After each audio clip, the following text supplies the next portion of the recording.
another episode of Enchanting El Nido. I'm Mavic, your host for today. And today we are here at Leo Airport in El Nido, where we have our organic greenhouses. So in our organic greenhouses, we grow lettuce grown on lettuce. So how does this work? First, we take the kitchen waste from the resorts and then we compost it. And the compost, we feed it to the worms, to vermicomposting. And then we add cow and chicken dung and also carbonized rice hull to form the compost, which we use to fertilize our lettuce and other herbs here at the greenhouse. So let's take a closer look at what's inside the greenhouses.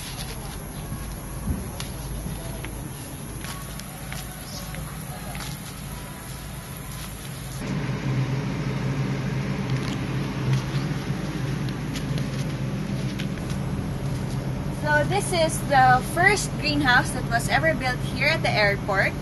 And unlike other greenhouses, we use plastic sheets instead of glass for the greenhouse effect.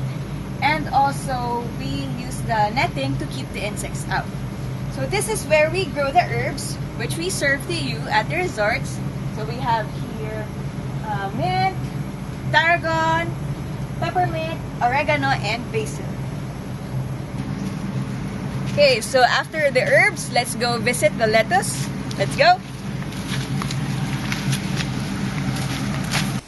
This is where we grow our lettuce. Over here we have arugula, red rapids, and over there, green glory and curly greens. Having our own greenhouses, it's very advantageous because of the following things. First of all, we make sure that we serve the freshest greens for our guests at the resort. And also, we provide the local community with livelihood, and we are also helping the environment.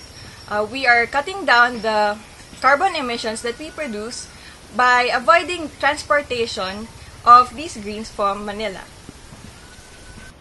So that's it for today. Thank you for watching Enchanting El Nido.